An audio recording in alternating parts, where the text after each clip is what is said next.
Buenos días. ¿Cómo están? Bien, también. Bueno, el día de hoy vamos primero a darle la palabra al secretario Julio Verdegué de SADER y nos va a platicar el acuerdo al que se llegó hoy en la madrugada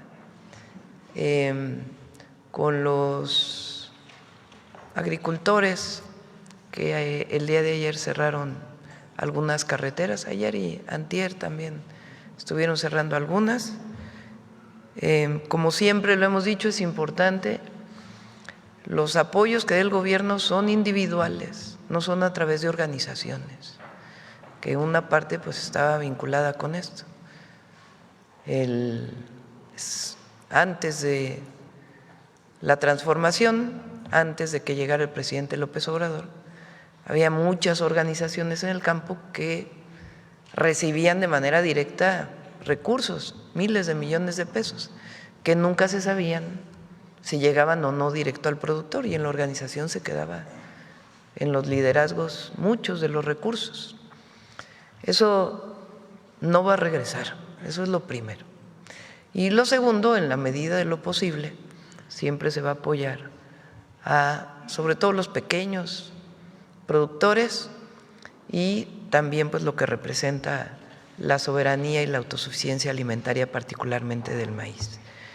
Entonces nos va a platicar Julio Verdegué, el secretario de SADER, a qué acuerdos se llegaron hoy en la madrugada para que se levantaran ya la mayor parte de los bloqueos que hubo ayer en las carreteras.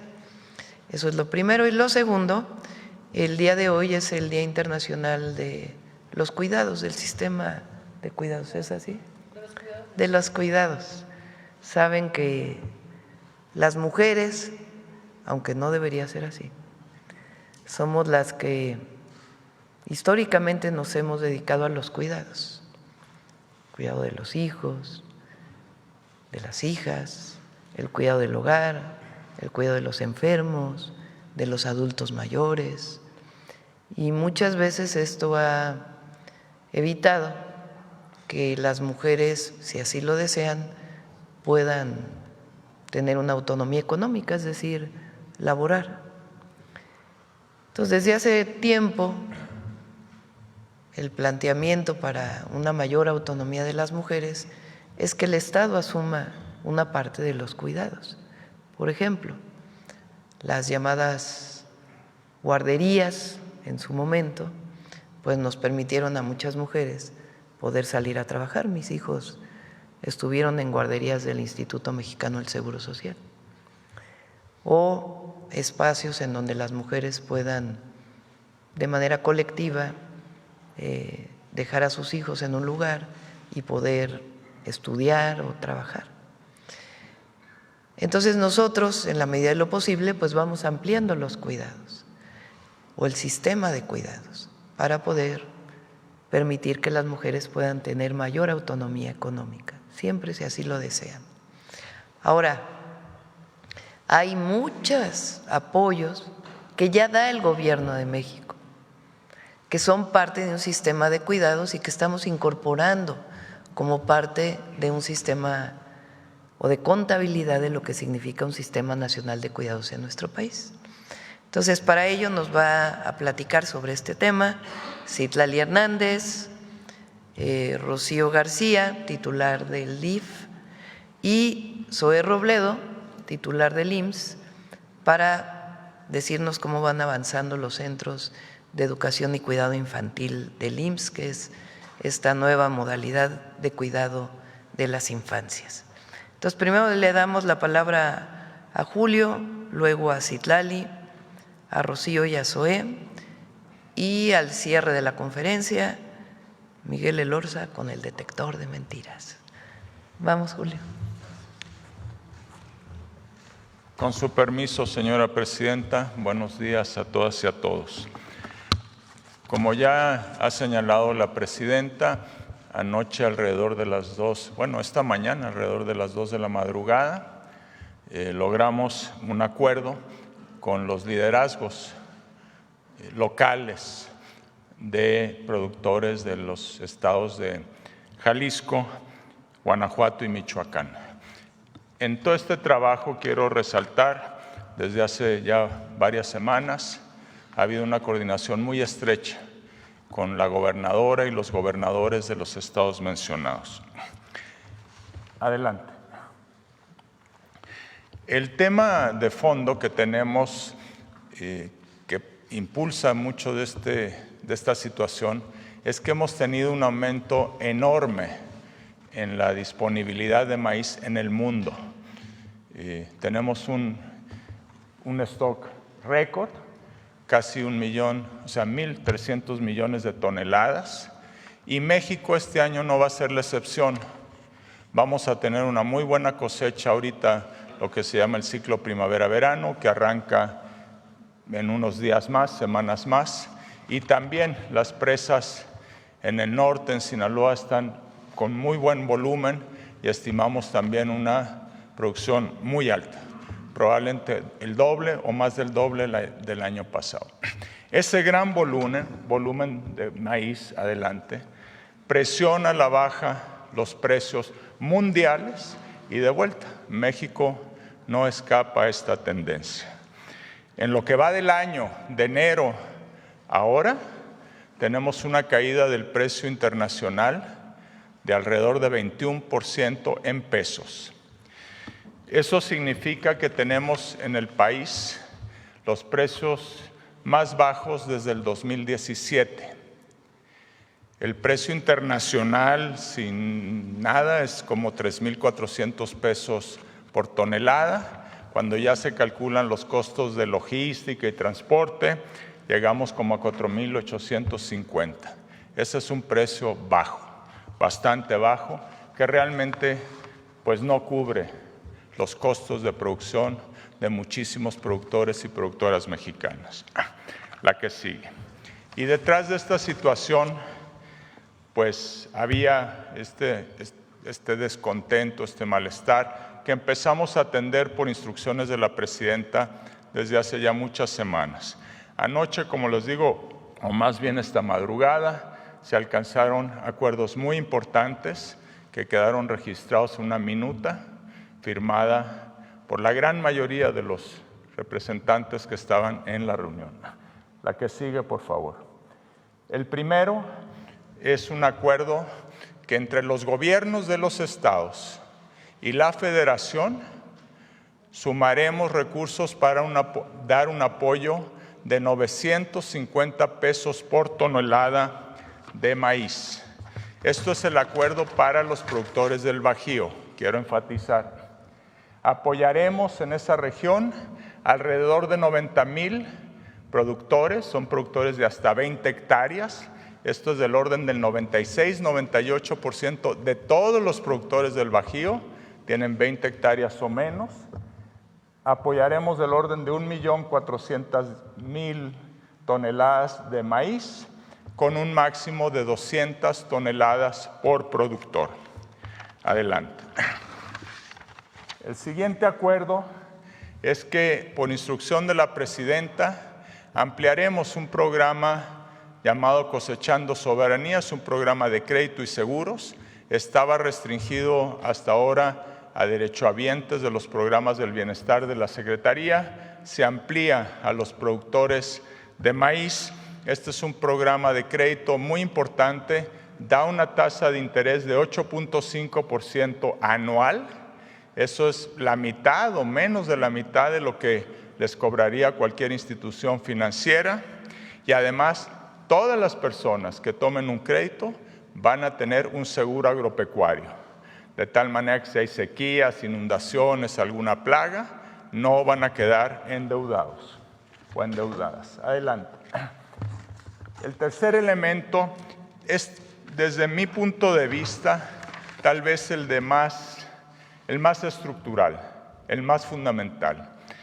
La presidenta nos ha dicho que no podemos seguir en el país para un producto tan fundamental como es el maíz, particularmente el maíz blanco, en una situación donde el agricultor siembra sin saber qué precios va a tener el momento de su cosecha, está últimas semanas enfrentando incertidumbre, no hay mucho intermediarismo, no hay acuerdos directos de comercialización, y entonces la presidenta nos ha instruido la creación del Sistema Mexicano de Ordenamiento de Mercado y Comercialización del Maíz.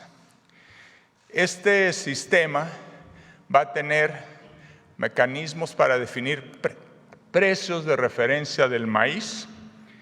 En segundo lugar, promoverá acuerdos directos de comercialización entre productores y compradores, industria, molinos, etc. Y en tercer lugar, me parece importante destacar que será un sistema basado en reglas claras, conocidas por todas las partes y que tendrá un sustento jurídico apropiado que todavía está siendo analizado de qué tipo será. La que sigue, por favor.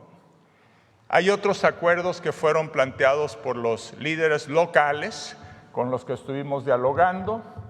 Nos piden publicar las mecánicas operativas de los apoyos, nos piden establecer una mesa de diálogo facilitada por nosotros, el gobierno federal, con el apoyo de los gobiernos del estado, para que puedan dialogar, conversar con los diferentes compradores para buscar condiciones, las mejores condiciones posibles y precios justos ahora que cosechen y empiecen a vender sus cosechas. Algo que olvidé mencionar y pido disculpas. Los apoyos que está dando el gobierno están complementados con una conversación, una negociación que tuvimos con las industrias desde hace varias semanas, desde antes de todo esto, para buscar que las industrias subieran los precios básicos con los que ellas salen a los mercados. Se lograron avances muy importantes y tenemos la seguridad de que la industria saldrá a comprar a precios muy superiores a los que hubiera sido sin esta negociación y esta conversación. Pero aún así hay que lograr los acuerdos locales y para eso esta mesa de conversación. Queremos buscar que se dé prioridad a la cosecha nacional. Es importante el precio, muy importante, pero es importante que se compre toda la producción nacional. Los representantes nos pidieron tener la oportunidad de podernos hacer observaciones a las reglas que van a decir cómo se van a dar estos apoyos y les dijimos que por supuesto. Algo muy interesante es que los líderes nos pidieron agradecer a la señora presidenta por esta iniciativa del Sistema Mexicano de Ordenamiento de Mercados y Comercialización del Maíz. Ellos realmente creen que esto va al fondo del asunto, a resolver una situación estructural de México que está pendiente. Y finalmente, el acuerdo explícitamente dice que los liderazgos locales liberarán los cortes de carretera que estaban. Ya desde anoche empezaron, esta madrugada han seguido y esperamos que en el curso de la mañana la movilización haya sido restaurada en la zona del Bajío. Es todo, presidente.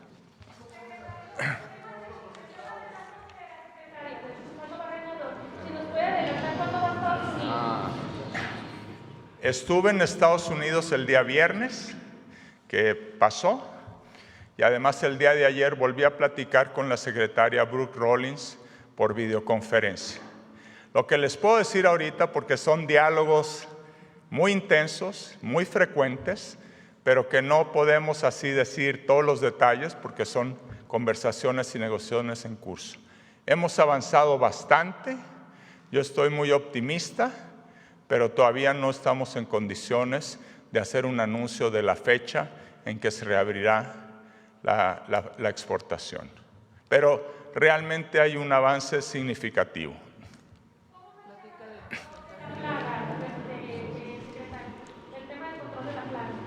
¿Perdón? ¿Cómo va el tema del control de la plaga del gusano barrenador y la planta?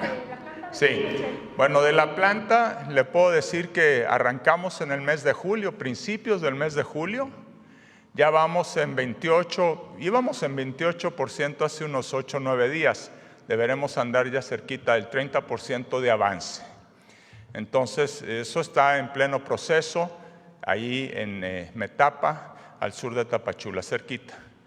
Respecto de la otra pregunta. ¿Cuándo se va? El control. Miren, llevamos 11 meses con esta plaga en el territorio nacional. 99.9% de los casos que hemos tenido los hemos mantenido en los estados del sur-sureste, del Istmo de Tehuantepec hacia el sur, que es donde siempre nos propusimos hacerlo. Erradicarlo, realmente sacarlo del país, lo vamos a poder hacer cuando ya tengamos los 100 millones de moscas adicionales. Les puedo decir también que hemos acordado con nuestros socios estadounidenses, vamos a probar unas plantas modulares, pequeñas, móviles, nunca se han usado en el mundo. Y hemos acordado que las vamos a probar en México, a ver cómo funcionan. Pero eso nos daría, Presidenta, hasta 20 millones de moscas adicionales cada semana. Eso sí nos funciona bien, porque es una innovación, no existe, nunca ha existido en ningún lugar del planeta. Gracias, después le informo. Muchas gracias. ¿Cuánto pone la Federación y cuánto ponen los estados en el acuerdo para el maíz? Mire, son los estados de Jalisco, de Michoacán y Guanajuato, aportan ellos 150 pesos por tonelada. La Federación aporta 800 pesos por tonelada en el apoyo. ¿Cuánto queda el precio de la...? Pues los productores lo que nos dijeron es que no quieren que fijemos un precio porque ellos tienen la expectativa que en estas mesas de conversación que vamos a instalar a partir de ya puedan todavía empujar un poquito el precio. ¿Se fijan? Entonces, si ponemos un precio que lo publicamos y decimos son 100 pesos o lo que sea, dicen ya todo el mundo se va a quedar pegado en eso. Entonces nos dijeron, publiquen el apoyo y ya sabemos que ahora tenemos que buscar el mejor precio posible. Eso fue una solicitud expresa de los liderazgos locales. Muchas gracias. Con su permiso, presidente. De nuevo, insisto, es apoyo por productor. No pueden ser, ¿cuántas toneladas por productor? 200 máximo toneladas por productor, eso es muy importante. No es a organizaciones, es directo al productor. Una buena parte del maíz que se compra en México, particularmente del Bajío hacia el norte, lo compran pues las grandes empresas harineras. Las empresas harineras, desde hace ya meses de trabajo de la Secretaría de Agricultura, se les planteó que tenían que comprar un precio más alto del que estaba establecido a nivel internacional, porque sabíamos que iba a aumentar la producción mundial y que por lo tanto iban a bajar los precios. Entonces ellos aportan una parte muy importante de la compra a un precio mejor, porque pues se les ha pedido desde hace meses que estamos en las mesas. Y este sistema mexicano pues los incluye a ellos, incluye a los nixtamaleros, incluye a este sistema que vamos a implementar y vamos a apoyar además de manera muy importante al pequeño productor con apoyos adicionales que ya los vamos a presentar después, principalmente al que sigue sembrando maíz nativo, porque muchos de estos productores ya siembran maíz híbrido y nosotros queremos conservar el maíz nativo. Entonces, además de estos apoyos, va a haber un apoyo adicional el próximo año, que ya lo vamos a presentar aquí en la mañanera, a todos los productores que son principalmente del sur-sureste del país, que siguen sembrando maíz nativo y que tiene que ver pues con el sostenimiento de la biodiversidad y la riqueza cultural de México de nuestro maíz. Bueno, este es sobre agricultura. Vamos, Citlali.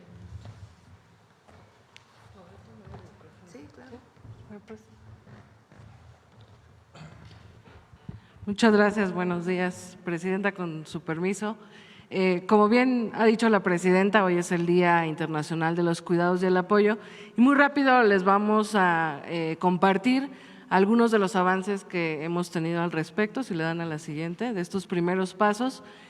Para dimensionar esto que ha repetido varias veces la Presidenta, creemos que es importante dejar claro por qué son importantes los cuidados y qué son los cuidados. Los cuidados son esas actividades que realizan diariamente personas para auxiliar o ayudar a otras personas, para actividades como alimentarles, bañarles, cocinar, lavar, proporcionar medicamentos, etcétera. Y como ya sabemos, la mayoría de esta labor de cuidados la realizan las mujeres, según la encuesta nacional para el sistema de cuidados. Tres de cada 4 personas cuidadoras son mujeres y según la encuesta nacional del uso de tiempo, mientras las mujeres dedicamos 41.8 horas a la semana para cuidar, los hombres ocupan 20.2 horas a la semana. Ya sabemos también, históricamente esta labor ha sido invisibilizada y muchas veces no remunerada. Para que dimensionemos, si toda la labor de cuidados fuera remunerada, representaría 26.3% del PIB. Y bueno, también en las condiciones demográficas del país, cada vez el país ocupará más labor de cuidado porque somos una sociedad que va envejeciendo y que tenemos menos tasa de natalidad. Entonces creemos que por eso es importante hablar de esto. Siguiente. Bueno, con esta construcción de un sistema de cuidados creemos que hay varios beneficios, que en las familias no se sobrecargue la labor de cuidados, que fundamentalmente recae en las mujeres. Con esta construcción de un sistema no tendríamos fragmentados algunos recursos o acciones que hacen los gobiernos y que muchas veces son duplicados o podrían ser mejor orientados. Y bueno, en general visibilizar los cuidados nos permite incluso visibilizar una labor, como decía, muchas veces no remunerada. Siguiente.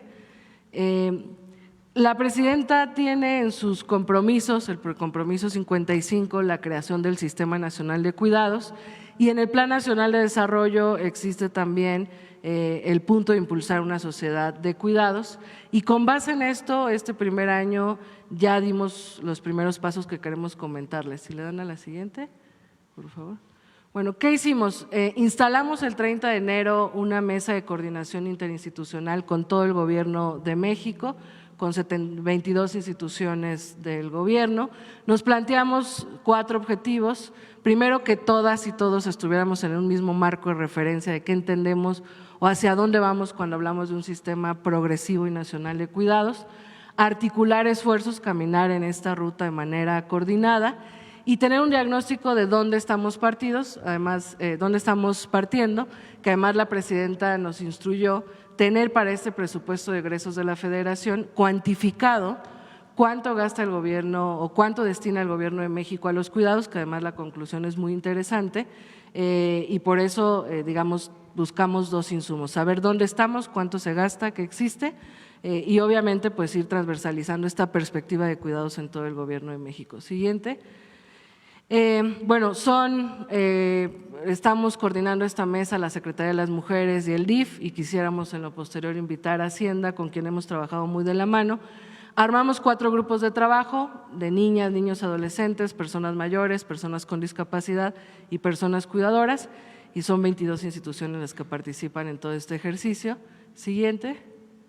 ¿Qué nos planteamos? Primero, que la visión de construir un sistema nacional y progresivo de cuidados, como la Presidenta nos ha instruido, es que justamente sea progresivo. Pensar en un sistema de cuidados no es algo que se dará en poco tiempo y que sea sostenible. Nos planteamos ubicar todos esos programas, servicios que reducen la labor de cuidados de las personas, sobre todo de las mujeres, programas y servicios que existen para la capacitación o profesionalización de los cuidados, también estos modelos o normatividad que existe, por ejemplo los CESI son un gran modelo o el gran modelo innovador de los centros de cuidado infantil y por supuesto también el cambio cultural, visibilizar esta labor de cuidados.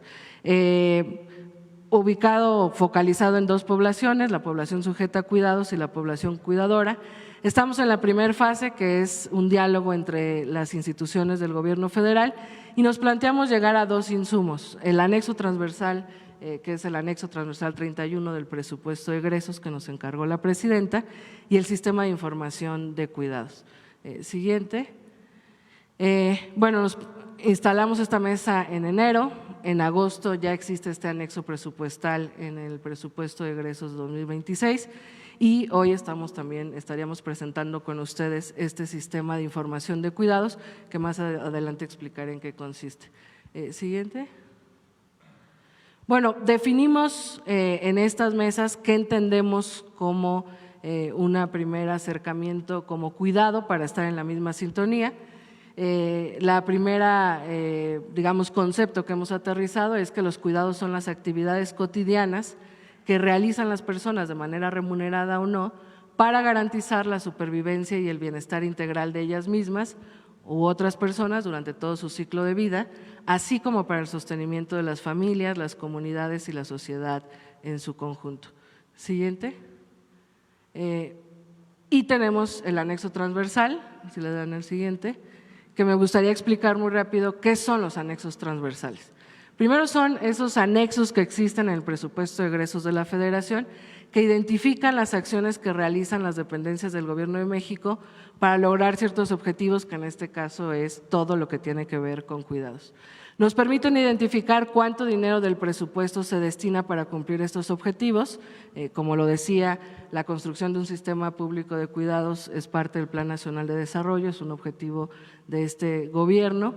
Y dejar muy claro, el anexo transversal cuantifica las acciones, los presupuestos, todo lo que se destina para cuidados, pero no es un presupuesto, digamos, extra, que muchas veces tiende a entenderse distinto. Si le dan a la siguiente, este ha sido un trabajo de todas las instituciones, de todos los equipos técnicos. Buscamos en todas las acciones presupuestales, servicios, capacidad instalada, todo lo que el Gobierno de México destina a un presupuesto, ubicamos qué reconoce la importancia de cuidados, qué reduce el tiempo de las familias para una labor de cuidado, qué programa o qué acción o servicio redistribuye los cuidados, qué amplía la cobertura del servicio de cuidado, como la creación de los CESIS, qué reduce las barreras del acceso a los servicios de cuidado y qué garantiza esta pertinencia para cada población objetivo. Y la conclusión es, pues ratifica esto que siempre hemos dicho, que la Cuarta Transformación y la primera presidenta de México se caracteriza por ser un gobierno cuidador.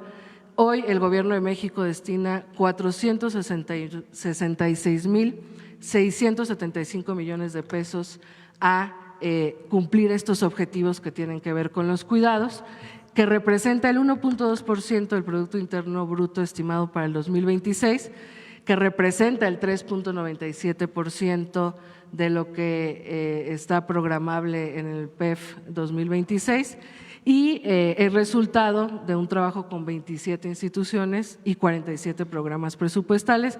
No daré el detalle, Presidenta, en la página estará disponible para la consulta de quien sea. Si le dan al siguiente, solo pondré algunos ejemplos. Por ejemplo, la pensión Mujeres Bienestar reconoce el trabajo de cuidados que históricamente las mujeres hemos realizado.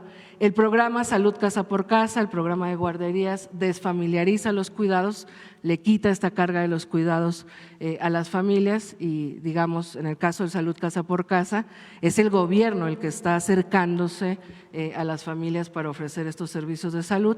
Hay acciones que ubicamos en el Gobierno de México que ayudan a concientizar y capacitar en esta necesidad de ubicar que los cuidados no solo son una tarea de las mujeres. Están los CESIS y otras infraestructuras del DIF que amplían la cobertura.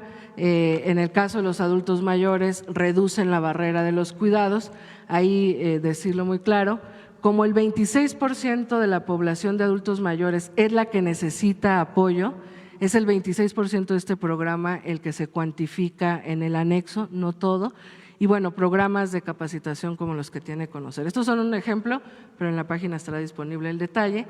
Siguiente, yo creo que es importante enfatizar esto, de estos 446,000 millones de pesos, 7 programas son el 68% de esta cifra. Es decir, la primera mujer presidenta de México y la cuarta transformación en sus programas emblema son acciones que abonan a los cuidados.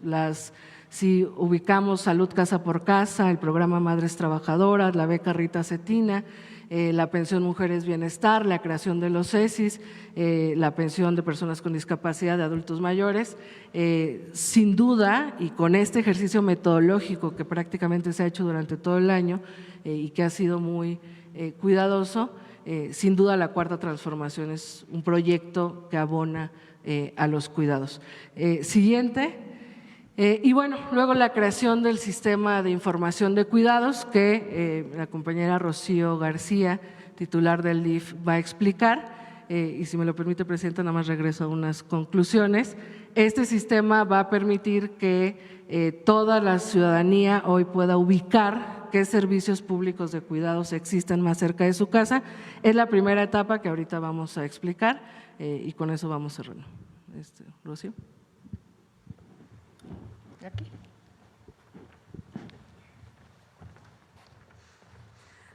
Muy buenos días a todas, a todos, con su permiso, Presidenta. Es un gusto poder compartir con ustedes un avance muy importante, la siguiente, por favor, dentro de la Estrategia Nacional para construir un sistema nacional y progresivo de cuidados sólido, articulado y con visión de largo plazo. Para lograrlo necesitamos herramientas que nos permitan planear, coordinar y actuar de forma efectiva. Por eso, desde la Secretaría de las Mujeres, junto con el Sistema Nacional DIF y en colaboración con la Agencia de Transformación Digital y Telecomunicaciones, se ha desarrollado el SIDECU, el Sistema de Información de Cuidados. Se trata de una plataforma digital que permite mapear, visibilizar y organizar la oferta de servicios de cuidado que ya existen en el país. La siguiente, por favor. En esta primera etapa, el SIDECU tiene dos grandes objetivos. Primero, mapear la capacidad instalada del Gobierno de México en materia de prestación de servicios de cuidados. Y segundo, poner esta información al alcance de las personas, para que cualquier ciudadano o ciudadana pueda identificar los centros de cuidados más cercanos a su domicilio. A través de un sistema georreferenciado, el SIDECU permitirá responder preguntas simples pero fundamentales. Por ejemplo, ¿dónde están los servicios de cuidados? ¿Qué tipo de atención ofrecen? ¿Y cuáles son las necesidades específicas de la persona que requiere cuidados? De esta forma avanzamos hacia una política pública que acerca la información a las familias y fortalece la planeación interinstitucional basada en evidencia. La siguiente, por favor. En esta primera fase se han identificado más de 118,000 centros públicos de cuidados, operados por 17 instituciones federales. Estos centros se clasifican en varias categorías.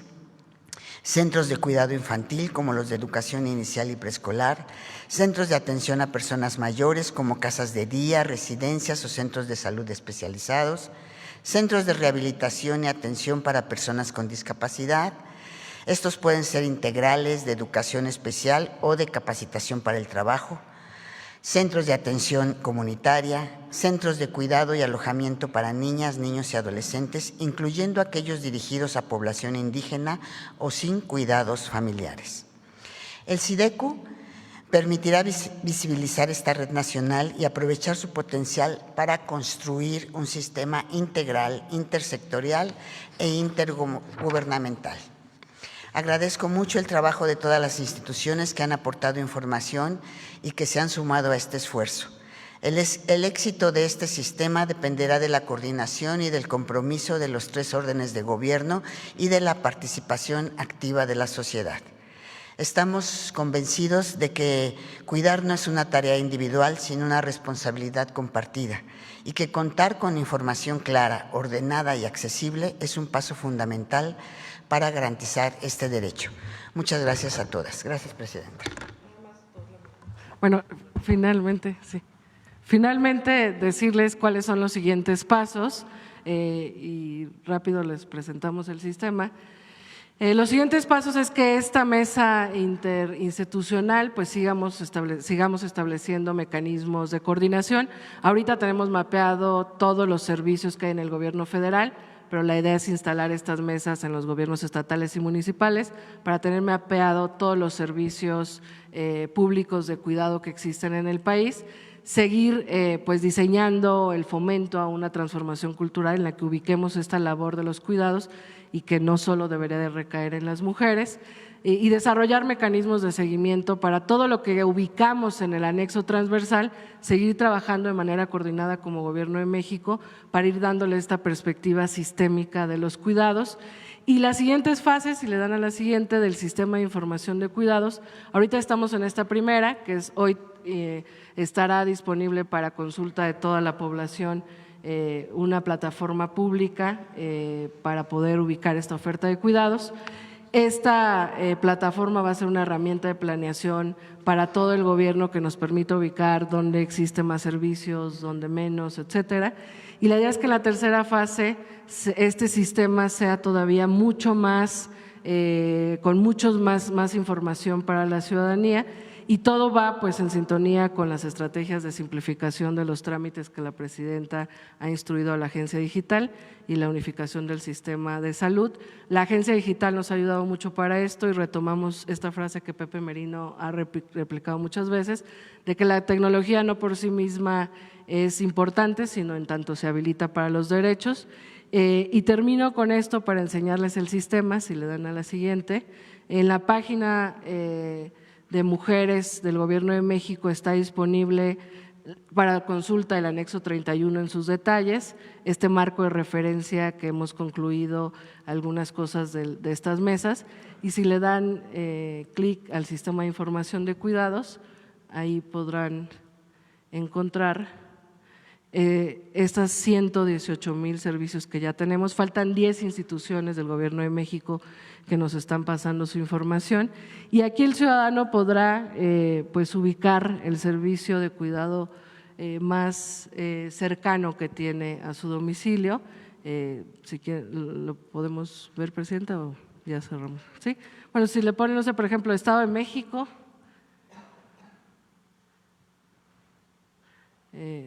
Chalco,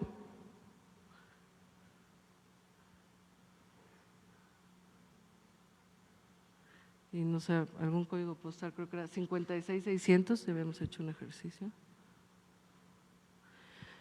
Y luego aquí aparece ¿a quién cuidas? Bueno, ahí aparecen todos los servicios de cuidado que hay en esta zona, de todas las instituciones del gobierno federal. Aquí, si le aprietan aquí, ¿a quién cuidas?, salen las distintas poblaciones, puede ser un lactante de 43 días a 18 meses o un niño. Y bueno, ahí en Chalco hay 2 servicios. Y bueno, así podrá, si el sistema permite ubicar si hay alguien con una discapacidad, bueno, si le aprietan en alguna de las estancias, el usuario puede ubicar el nombre de la infancia, quién lo coordina, en este caso el IMSS, si es necesario tener algún esquema de seguridad social, si se atienden a personas con discapacidad, los horarios, etcétera. Y bueno, en las siguientes etapas la idea es que este sistema tenga más información. Pues es cuanto, Presidenta. Adelante, Zoe.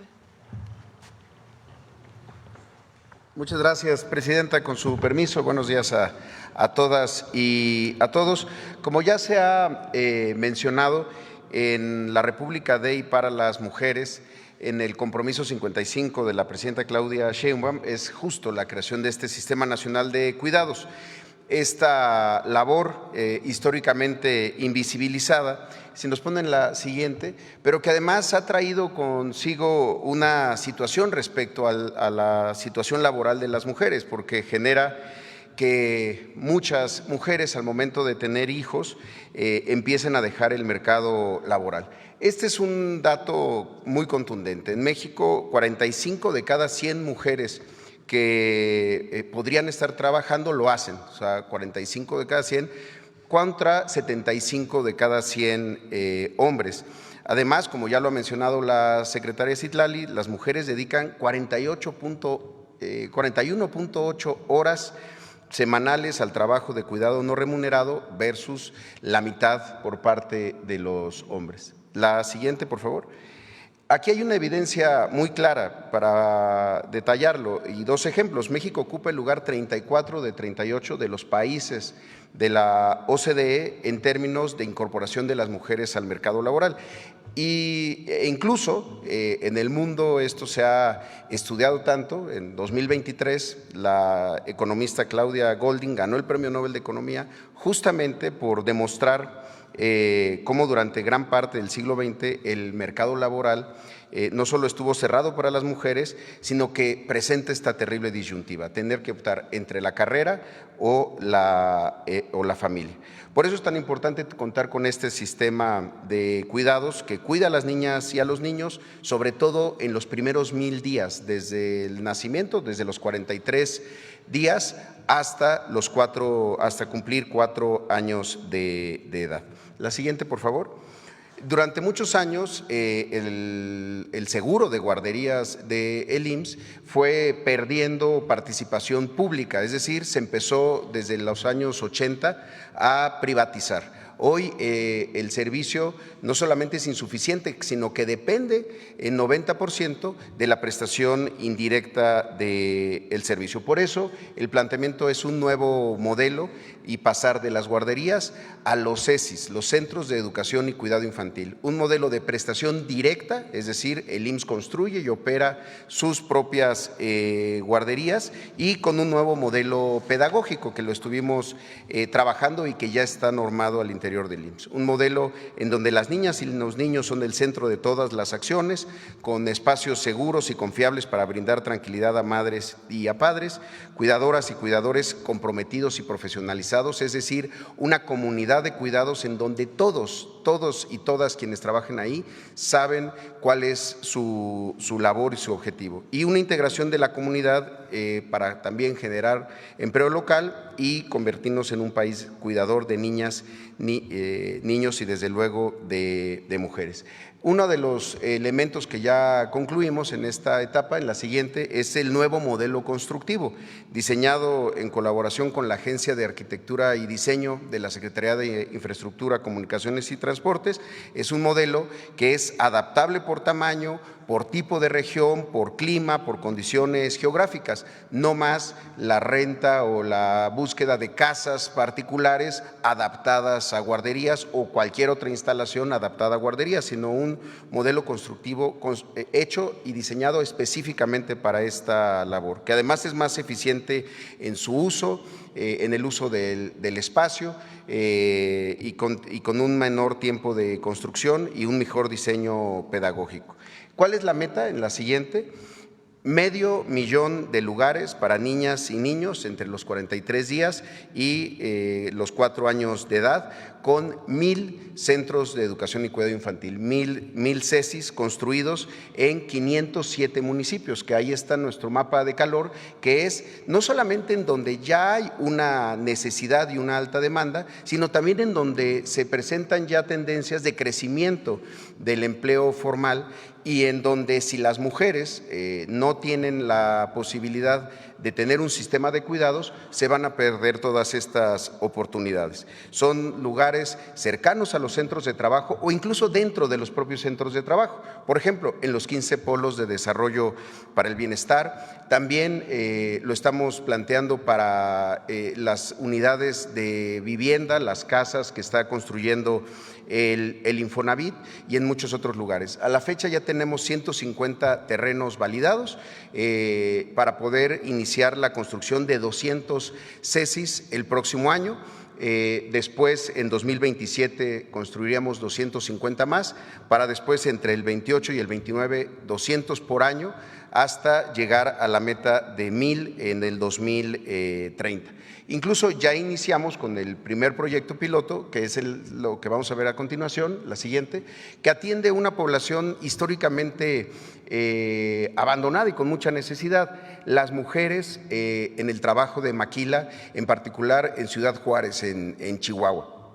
¿Por qué es tan importante cubrir y contar con un sistema de cuidados en Juárez? Porque muchas de las mujeres que trabajan en la maquila, en la industria de la transformación, no son de ahí, son migrantes de otros estados y no cuentan con una red de apoyo familiar para poder incorporar y poder tener un trabajo y al mismo tiempo saber que sus hijas y sus hijos están seguras.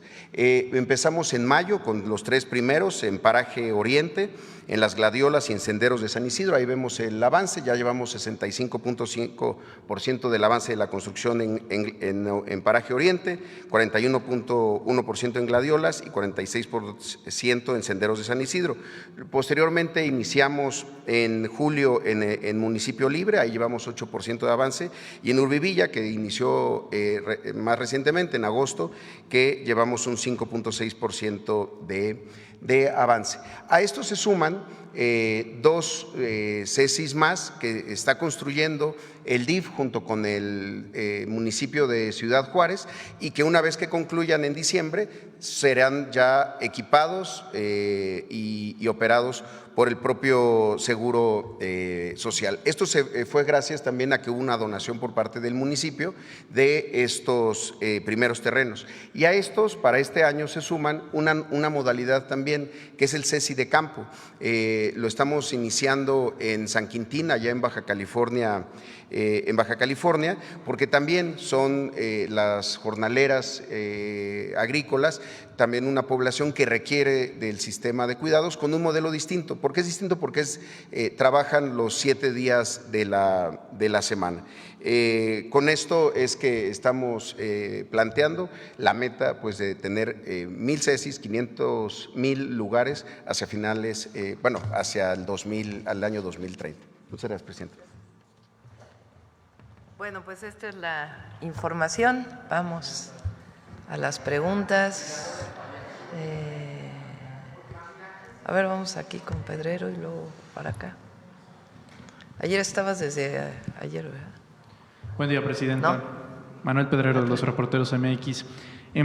Primero, me gustaría preguntarle, porque ahora que mencionó la exposición de los agricultores, pues me llamó mucho la atención que hizo énfasis en 2 ocasiones que no se le da este apoyo a una organización, sino directo a los productores. Lo que me motiva a preguntarle, ya que hizo énfasis en 2 ocasiones, si ha habido alguna agrupación, sindicato, terceros, asociaciones civiles que hayan pretendido ser ese tercero, ser ese intermediario para ser el conducto de los apoyos. Sí. ¿Quiénes? No vale la pena, pero hay todas las que había desde antes. Todas. Lo que quieren es regresar a controlar los recursos y aprovechan a veces parte de una demanda legítima de productores agrícolas, de agricultores, de productores de maíz, en este caso agricultores de maíz, pues para querer encabezar las movilizaciones. En realidad ahora la negociación fue con muchos liderazgos locales que representan pues a grupos de agricultores, no con las organizaciones que antes estaban, ¿verdad? ¿Cuál es el mensaje específico para aquellos que pretenden ser intermediarios o que insistan? Se acabó la corrupción. El apoyo del gobierno va directo al pueblo, sin intermediarios. Ese es el mensaje. Muy bien.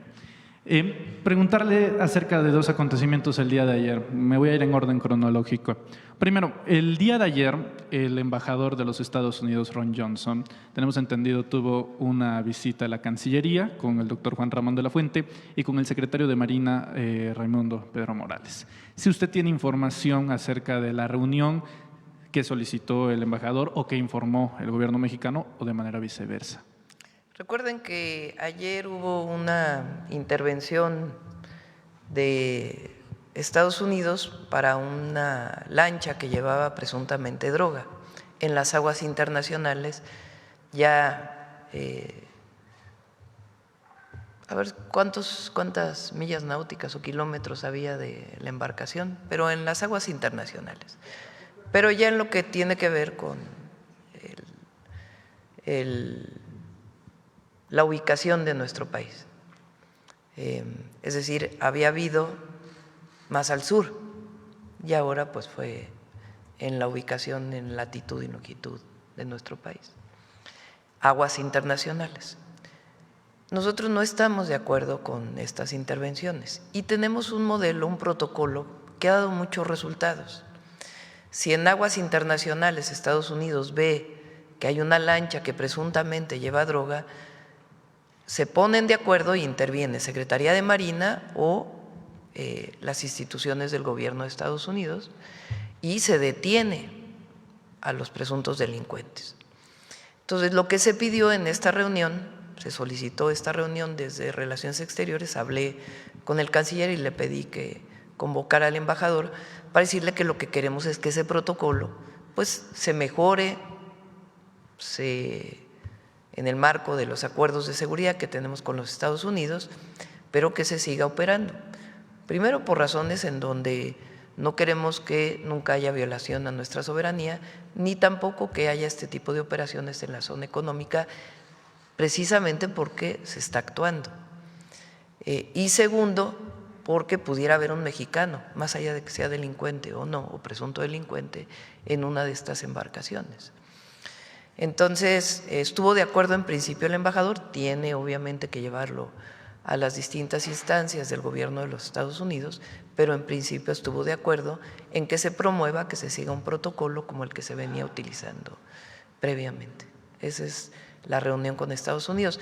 Lo segundo, me adelanto, el día de ayer el secretario del Departamento de Transporte de Estados Unidos hizo una publicación en el sentido de que no habrá nuevos vuelos del Aeropuerto Internacional Felipe Ángeles hacia los Estados Unidos. Y el argumento que plantea son dos, que ya venían de antes y que se han contestado con toda prontitud. Uno es un decreto que hizo el presidente López Obrador para que la carga dedicada se moviera del Aeropuerto Internacional Benito Juárez de la Ciudad de México al Aeropuerto Internacional Felipe Ángeles. Ellos dicen que ese decreto no está acorde con un acuerdo firmado en el 2015 y también la distribución de los slots, se llama, en el Aeropuerto Internacional Benito Juárez de la Ciudad de México. Estos y otras solicitudes que hizo hace meses el Departamento de Transporte se contestaron con toda prontitud.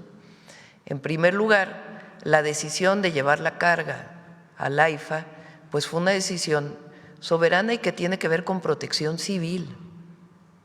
El Aeropuerto Internacional de la Ciudad de México estaba muy saturado. De hecho, esa era la razón por la cual iban a construir el de Texcoco.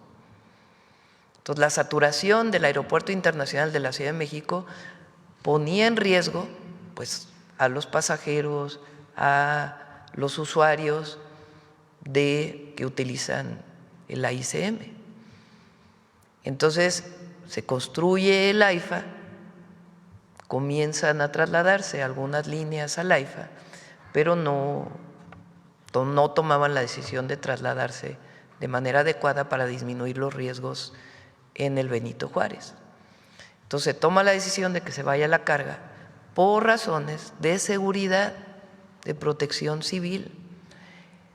Ahora, todas las empresas que se fueron al AIFA están felices de carga dedicada. Tienen más espacio, hay más seguridad a la salida de los contenedores, es decir, no hay un solo reclamo de ninguna empresa. Había un pequeño reclamo que tenía que ver con aduanas de una empresa y se está atendiendo para que puedan tener adecuadamente todo su acceso a las aduanas. Es decir, la manera en que se está operando en este momento, todas las empresas, incluidas las estadounidenses, están muy contentas con la carga dedicada en el AIFA. Entonces, no estamos de acuerdo con esta decisión del Departamento de Transporte. Ayer le pedí al canciller que se comunicara con el Departamento de Estado, con el secretario Marco Rubio, para pedirle una reunión en Estados Unidos en donde participe el secretario de Transporte, pues para revisar si tienen fundamento, que desde nuestra perspectiva no tienen ninguno, estas acciones que están tomando de manera unilateral. No vaya a ser pues que haya un interés de otro tipo, ¿verdad? ¿Cómo cuál? pues puede ser un interés político, puede ser un interés de apoyar a algunas empresas frente a otras, incluso estadounidenses. Por eso digo, no vaya a ser que haya una situación de este tipo. Le pedí también ayer a Andrea Marván, que es de la nueva Comisión Nacional Antimonopolio, lo que en su momento fue la CONDUCEF, que sí podía hacer un análisis de esto para que soportara pues los argumentos de que supuestamente se está violentando la competencia de las empresas estadounidenses en nuestro país. Entonces, que la hoy llamada CNA pues haga un análisis de si realmente se está afectando la competencia de las aerolíneas, que de nuestra perspectiva pues no hay ninguna afectación a las aerolíneas. Y lo decimos además con toda certeza, México no es piñata de nadie. México se le respeta. Y hasta ahora hemos logrado un respeto muy grande de distintas instituciones del gobierno de los Estados Unidos, incluida la máxima institución que es la presidencia de los Estados Unidos. El presidente Trump y nosotros pues hemos logrado un buen entendimiento. La última llamada que tuvimos el sábado fue muy buena. Ayer él afirmó lo que yo ya había comentado, de que en efecto no se van a poner los aranceles que se habían dicho para el 1 de noviembre y que seguimos trabajando de manera coordinada. Entonces, sí hemos logrado trabajar de manera coordinada en todos los temas, incluso agricultura, que ha sido tan difícil por el cierre de la frontera. Nunca se han cerrado las conversaciones, al contrario. Inclusive hoy hay muchos productores de carne en Estados Unidos que quieren que se abra la frontera porque ha aumentado el precio de la carne en los Estados Unidos. Y la Secretaría de Agricultura ha estado en contacto permanente con el secretario Verdeguer. Entonces, lo que queremos es respeto y que en todo caso se analice conjuntamente si es que lo que ellos dicen tiene algún fundamento, que es que se está violentando la competencia, que desde nuestra perspectiva no es ninguna. El AIFA está funcionando bien y no hay razón para que se limiten los vuelos hacia los Estados Unidos. Este viernes me reúno con las 3 aerolíneas mexicanas, con Aeroméxico, Viva y Volaris, para conocer también su punto de vista, y esperamos pues que la próxima semana, hoy la mayor parte de el secretario de Estado o del Departamento de Estado, de Comercio, están junto con el presidente Trump en Asia.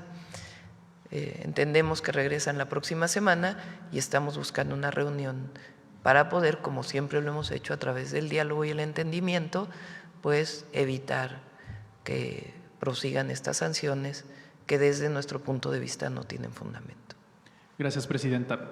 Ya que aprovecho para adelantarse al tema de los aeropuertos, nada más para confirmar el estatus, ya que dice no se autorizaron nuevos vuelos, pero los actuales tampoco, los 13 vuelos ya no se encuentran disponibles del AIFA a los Estados Unidos. Hasta ahora son los nuevos. Y nuevos. Sí, los nuevos vuelos. Por ejemplo, hoy entraba en operación 1, hay varios vuelos que venían ya los acuerdos del AIFA a ciudades de los Estados Unidos. Lo que están planteando es que los nuevos vuelos no, y quieren poner otras sanciones más adelante. Los actuales y esperamos, siguen. Sí, y esperamos, a ver, chéquenme con Sí, porque Esteban, se había manejado no que los actuales iban a dejar de operar. No, hasta ahora, vamos a checarlo. Son los nuevos vuelos y más adelante quieren también cerrar otros vuelos. Entonces, como siempre, creemos que vamos a llegar a un buen entendimiento y tiene que haber respeto pues a las decisiones de México que tienen que ver con la seguridad de los pasajeros, de los pilotos y de todos los que utilizan las aerolíneas de Estados Unidos y de México. Muy bien. Aprovecho también para preguntarle, retrocediendo con un poco de la reunión, para evitar especulaciones en medios de comunicación, ya ve qué bonitos son. Sobre esta reunión que se tiene con el embajador, entonces, ¿lo considera inconexo que aquello que sucedió en esa reunión derivara como consecuencia de lo que sucedió luego en la noche con las sanciones? ¿Son 2 hechos aislados? Sí, son 2 hechos aislados. Muy bien. Sobre el tema del rescate, de momento Estados Unidos pues ha asesinado a 57 latinoamericanos que se encuentran en estas lanchas. en caso de presentarse una situación, de nuevo, como la que aconteció hace unos días, donde el gobierno mexicano interviene para salvar la vida de un ser humano, si se vuelve a dar esas condiciones, ¿México volverá a intervenir? Es un asunto humanitario y además parte del derecho internacional en la mar. Muy bien. Cambiando de tema, Presidenta, sobre los bloqueos que sucedieron el día de ayer, muchas congestiones, algunos tráficos de 20 horas, muchos adultos mayores iban en esas concentraciones, en esas kilométricas filas de tráfico, saber si tiene algún informe de alguien que haya necesitado ayuda durante esos colapsos viales. Pues siempre un cierre de una carretera pues genera problemas. Nosotros no usamos a la fuerza pública, sino buscamos siempre el diálogo y también no caer en chantajes, ¿verdad? Porque entonces lo justo. Entonces tienen razón, hay una demanda legítima de los agricultores de que el precio del maíz está muy bajo a nivel internacional. A partir del tratado comercial, ¿quién fija el precio del maíz? Antes, cuando no había tratados comerciales, el precio del maíz se fijaba dentro del mercado nacional y estaba asociado principalmente pues, a la oferta y la demanda, como en cualquier caso, pero de México. A partir de los tratados internacionales, el precio del maíz se fija internacionalmente. Nosotros creemos que incluso en ese caso debería haber una diferencia entre el maíz que se llama blanco y el maíz amarillo, porque el maíz amarillo tiene características incluso de la siembra y productividad muy distintas al maíz blanco. Pero en este momento en la bolsa de Chicago, el maíz amarillo y el blanco tienen el mismo precio. En el momento del inicio de la guerra en Ucrania, como Ucrania y Rusia son de los principales productores de granos en el mundo, disminuye la comercialización de maíz, de trigo, de otros granos y los precios se suben muchísimo. Llegaron a estar en 7,000, 7,500 pesos la tonelada. Fue un momento, digamos, muy bueno para los agricultores en México por un asunto externo. Ahora lo que está pasando es que es al revés. Hay muchísima producción, particularmente de maíz en el mundo, muchísima. Entre otras cosas porque ha llovido no solamente en México, sino en muchos otros lugares del mundo. Las condiciones climatológicas pues han hecho que haya mucha producción. Entonces, a nivel internacional, el precio del maíz hoy está en 3,300. Imagínense ustedes, de 7,200 en 2022 a 3,300. Entonces, a los agricultores pues no les sale ni el precio de producción, es muy bajo. Entonces, aquí en apuesta ya digamos en el mercado sale como en 4,200 y aún así pues no les está saliendo. Entonces, ¿qué fue lo que hicimos?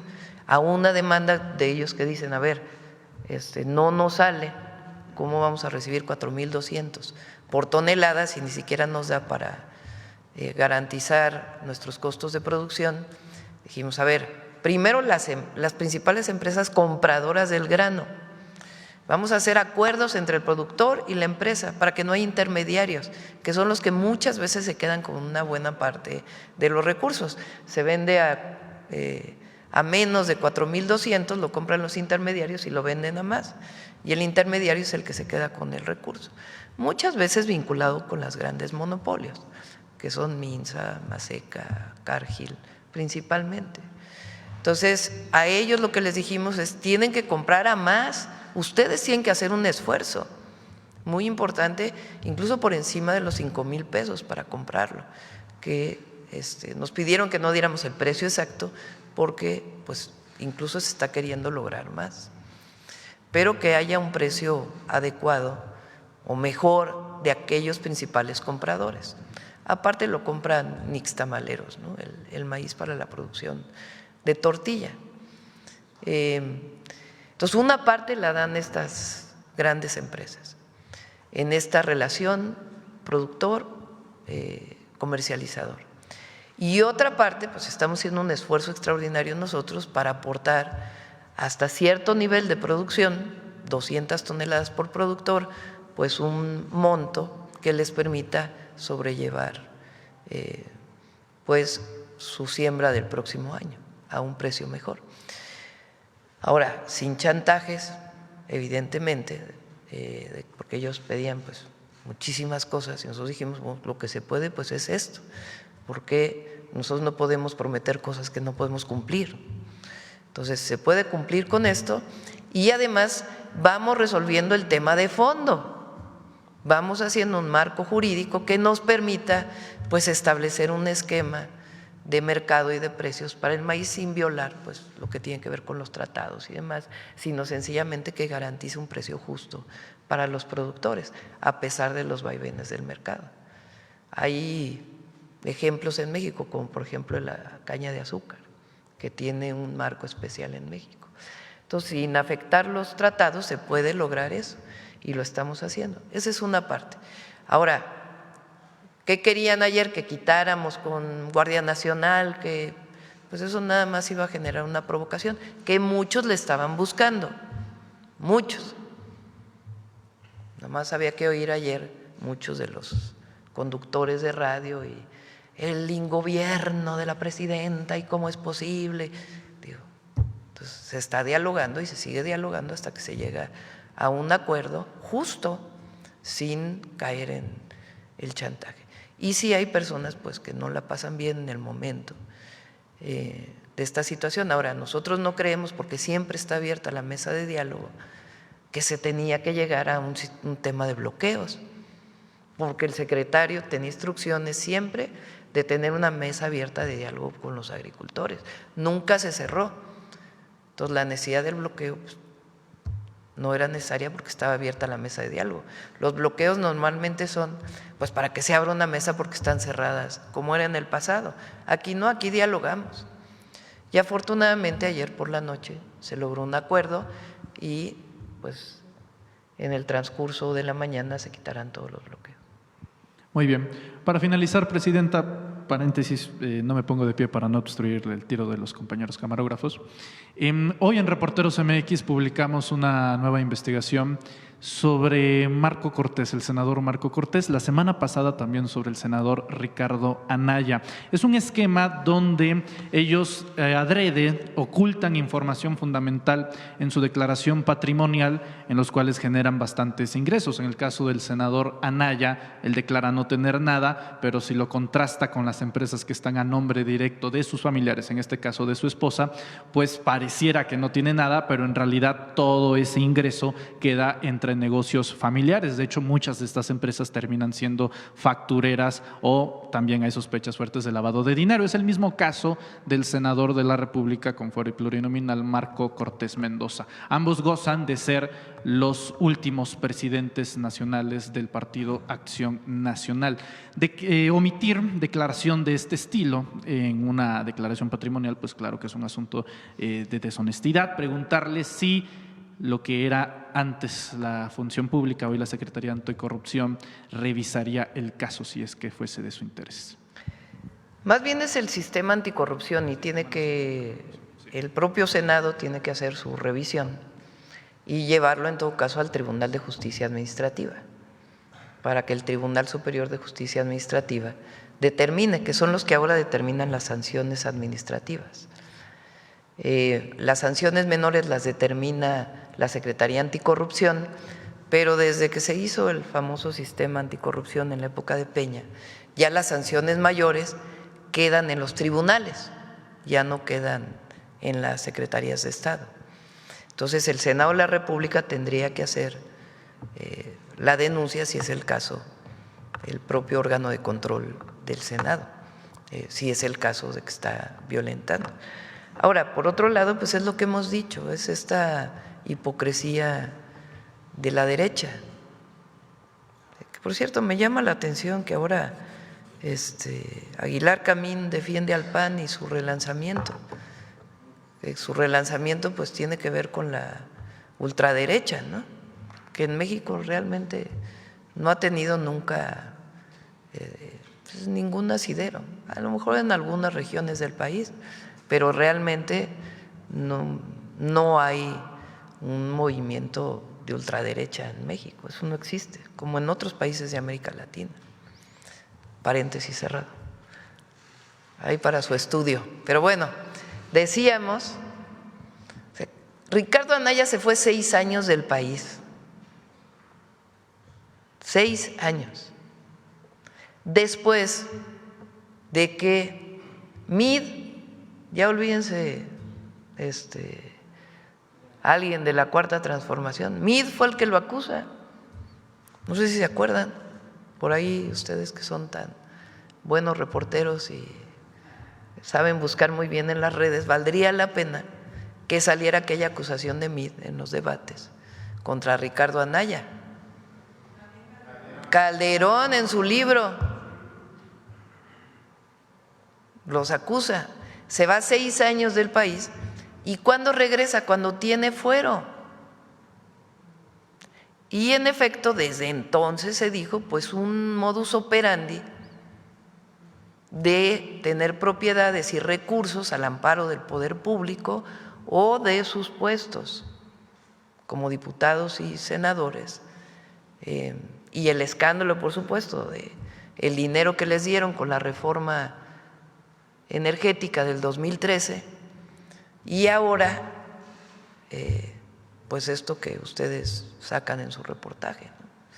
Entonces sí es importante porque más allá de las sanciones administrativas que pueda haber o de otro tipo, que la gente sepa pues qué hay de fondo y quiénes son y cuál es su ética, que no existe.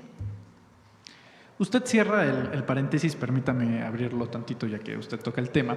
Ya tiene otros apapachos allá. Sí, sí, sí. ¿Le merece alguna opinión este lema, que no es cualquier cosa, lo de patria, familia y libertad, que es original en realidad de la Italia fascista de Benito Mussolini?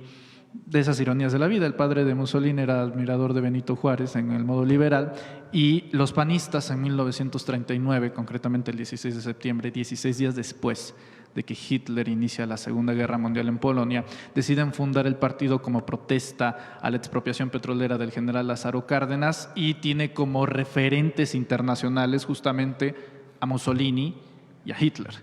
Preguntarle sobre este lema que lo quieren, digamos, revitalizar, pero que viene de ese origen de la Italia fascista. Tiene ese origen de ultraderecha fascista, ese lema.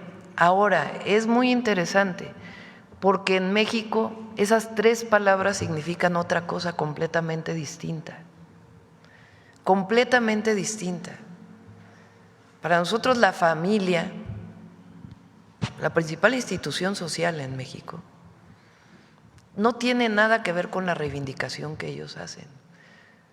Para nosotros el núcleo familiar, el apoyo a la familia, diversa también, viene de nuestra cultura, de la generosidad, del apoyo mutuo, la colectividad que se construyó a partir de los pueblos originarios.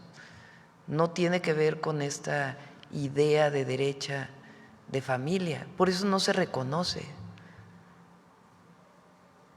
Libertad. ¿Quién ha defendido las libertades en México? Los movimientos de transformación, los movimientos sociales. ¿Cuándo no había libertades en México? Pues en todo el periodo del autoritarismo del PRI y también en los periodos del panismo. Por eso es el prianismo. Quien luchó históricamente por las libertades en México fueron los movimientos sociales vinculados al movimiento progresista que representamos y de transformación del país. Entonces, ¿libertad de qué? Ahora ellos hablan de libertad contra los gobiernos totalitarios. ¿Cuáles gobiernos totalitarios y autoritarios? Porque por más mote que nos quieran poner a nosotros de gobierno autoritario, se cae solito, porque no podrían estar ellos hablando si hubiera un gobierno autoritario totalitario, si hubiera un gobierno que no promoviera la libertad de expresión, de reunión, de manifestación. Entonces, la libertad en México tiene otro origen, su demanda, su construcción, tiene que ver con los grandes movimientos de transformación y sociales. Y el otro, el concepto de patria. En México el concepto de patria viene de las transformaciones profundas de nuestro país. El movimiento de independencia, que fue un movimiento de independencia y justicia, no nos cansamos de decirlo.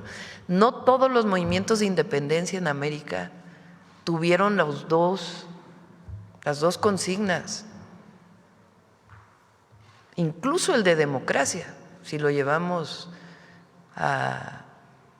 al concepto integral, la independencia tenía, en el sentido de principios del siglo XIX, pero tenía la soberanía, y si no hay que leer los sentimientos de la nación y la Constitución de Apatzingán, porque desde ahí viene el artículo 39 constitucional, el concepto de justicia, porque desde los primeros momentos Hidalgo dio el grito para la abolición de la esclavitud, y los sentimientos de la nación tienen un profundo significado de justicia y de democracia, porque llega Iturbide, se pone la corona y le dicen: perdóname, no luchamos tantos años para llegar a que se ponga un emperador, y se hace la Constitución de 1824 y llega el primer presidente de México, Guadalupe Victoria. Ahí está el sentido de patria, de soberanía, de justicia, de democracia y de libertades. Con Juárez, la Reforma. No hubiera habido democracia en México profunda si no hubiera habido reforma. ¿Por qué? Porque la Iglesia controlaba una buena parte, no solamente de las propiedades, sino de las decisiones en México. Y al haber la reforma de separación de la Iglesia del Estado, pues es el nacimiento de la democracia en México, pero también de las libertades. Lo que hoy llamamos derechos humanos en la Constitución, que se llamaban garantías individuales, viene de ahí. Y el profundo sentido de patriotismo de Juárez, que en todo momento luchó contra los conservadores, que fueron a pedir la invasión a Europa para que Francia y un emperador austríaco viniera a gobernar México. Y Juárez, que luchó por la segunda independencia en contra de la intervención francesa. Y la revolución, no puede haber más sentido de justicia, de libertades, de democracia y de patria y de soberanía que en la Constitución de 1917. Y la cuarta transformación se sustenta ahí, de la historia profunda, política y democrática de las grandes transformaciones de nuestro país. Entonces, su concepto de el PAN, que viene en efecto de la derecha fascista de Italia, ¿qué tiene que ver con México? Nada. Por eso no tienen futuro. Como diría Juárez, están moralmente derrotados. Vamos. Buenos días a todas y todos. Carlos Navarro de Heraldo Media Group. Presidenta, ¿de qué manera van a estar apoyando a los productores en el caso cuando ellos venden su maíz a los privados y la diferencia es muy grande? Simplemente una pieza de un elote cuesta 13 pesos en el supermercado y les pagan muy por debajo de ese precio. ¿De qué forma ustedes están apoyando con este fondo, este apoyo? Pero en estos casos con los privados que también se ven marginados, ¿de qué forma les van a estar apoyando? Recuerda que el elote tiene un precio distinto, el carnoso, el que comemos directo, del maíz ya seco, que es el que se transforma en harina, son precios diferentes. Ahora, vamos a estar vigilando estos acuerdos integrales, pero tienes razón, los 13 pesos no se le pagan al productor, con todo, tienes toda la razón. Ahora, este acuerdo, ¿por qué no platicas cómo se hicieron los acuerdos entre empresas y productores? Gracias. Muchas gracias, Presidenta. Gracias por la pregunta. Te contesto con un ejemplo. Hace unos meses, en una gira de la Presidenta, fuimos a Tlahualilo, en Durango, y los productores de ahí, que producen melón y sandía, se acercaron a la presidenta y le dijeron, oiga, nos están pagando nuestro melón a 2 pesos, ¿se acuerda? La presidenta dijo, esto no puede ser, y nos instruyó. Entonces fuimos y buscamos para los melones y las sandías de ese lugar compradores en las centrales de abasto del centro de la República e incluso con Walmart. Entonces, ¿qué hicimos? Pues acuerdos directos, porque quien les compraba el melón o la sandía a 2 o 3 pesos, pues era el intermediario, también conocido en el campo como coyote. Ese acuerdo no tuvo que cambiar nada. Saltaron el precio, no sé exactamente, no me acuerdo, qué sé yo, 4 o 5 veces. Eso que tú dices es muy cierto. Nos pasa en determinadas épocas del año con verduras. 100%, 200% de diferencia entre el precio al productor y al consumidor en el tomate o la cebolla. Tú dices, ¿y esto? Pues es simplemente tantos intermediarios entre medios. La fórmula de la presidenta es acuerdos directos de comercialización. La presidenta, la Cuarta Transformación, han dicho, es parte de un cambio de modelo económico. Estas prácticas vienen del modelo capitalista. ¿De qué forma desenraizar estas prácticas, presidenta? Hablamos de precio justo. Claro que pues nosotros vivimos en un mercado global y México pues es de los países que más tratados comerciales tiene en el mundo. No vino de la época en que nosotros gobernábamos, pero tiene sus ventajas y también tiene sus desventajas. ¿Qué estamos construyendo particularmente para el maíz? ¿Qué apoyos damos hoy? Producción para el bienestar. Es un apoyo al inicio de la siembra para casi 2 millones de pequeños productores de máximo 2 hectáreas. Esos productores tienen una buena parte de su maíz de autoconsumo. Siembran maíz, la milpa, la histórica milpa, y de ahí se alimenta. ¿Qué es lo que ha venido pasando? Pues con todo el periodo neoliberal, es que muchos de estos productores ya ni siquiera siembran o les alcanza para su autoconsumo y tienen que comprar afuera. Y además se está perdiendo el maíz nativo, porque cada vez menos productores siembran el maíz nativo. El maíz híbrido pues se compra la semilla, no es transgénico, pero es un maíz híbrido que compra la semilla, no viene de desgranar el maíz como es la práctica tradicional en México y como se fundó el maíz. Entonces, esos 2 millones de productores tienen producción para el bienestar. ¿Qué dio adicionalmente el presidente López Obrador? Fertilizante gratuito. Prácticamente a los 2 millones se les da fertilizante gratuito, que se produce por Pemex, que antes todo se importaba y ahora ya se produce en una buena parte por Pemex. Entonces, esa parte, y además hay escuelas de campo que buscan que una parte de la siembra que se vaya transformando hacia recuperar la agroecología, que haya abonos orgánicos y no todo químico.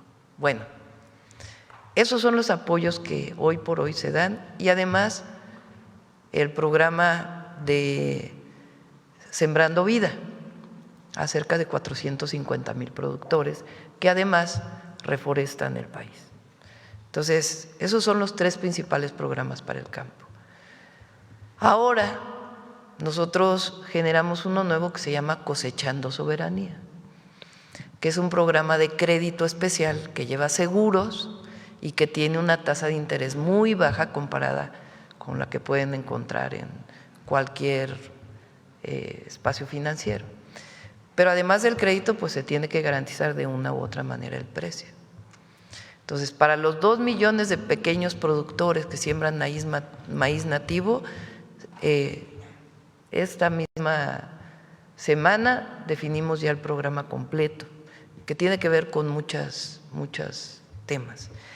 Y para otros productores que pueden llegar hasta 20 hectáreas, que es, digamos, son como 200,000 productores, ¿o cuántos? De más de 20, de hasta 20 hectáreas.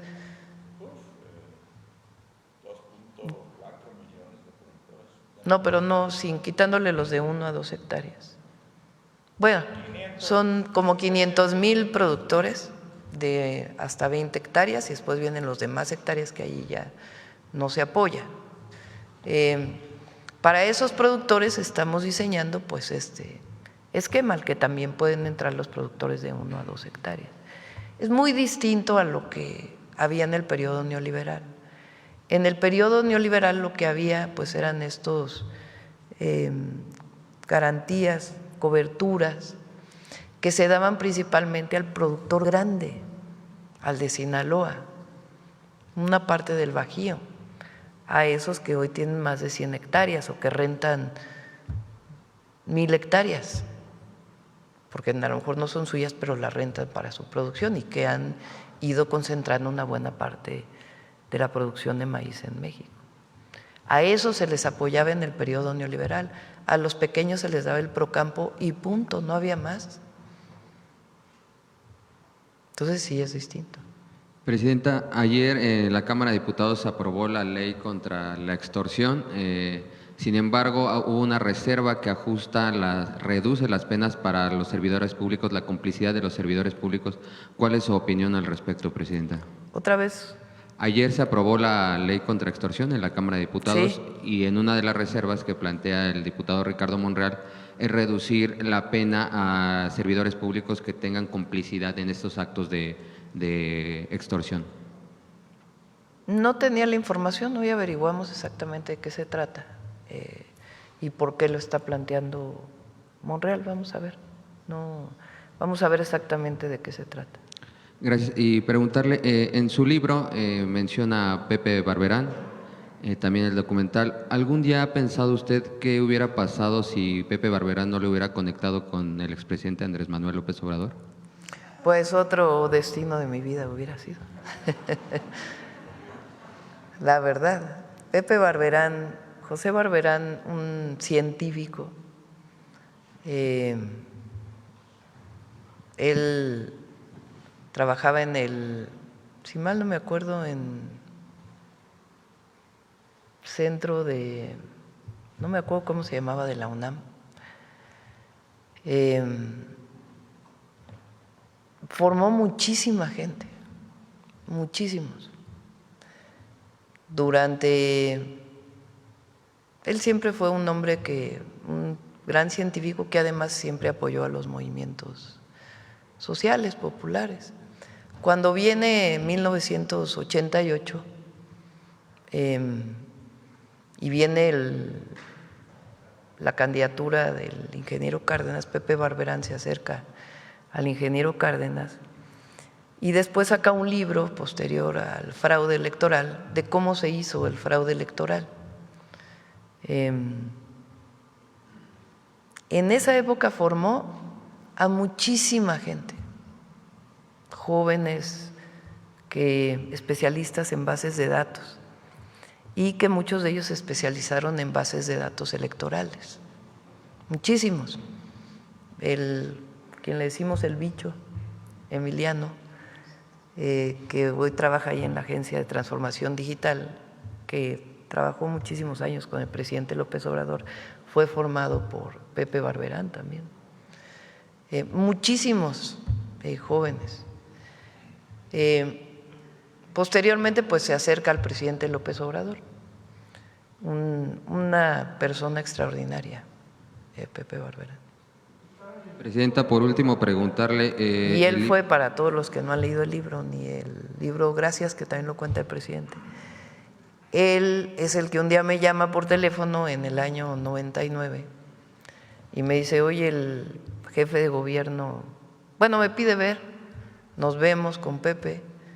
Pepe además pues conocía a mi madre porque mi madre pues es académica de la UNAM, eran más o menos de la misma generación.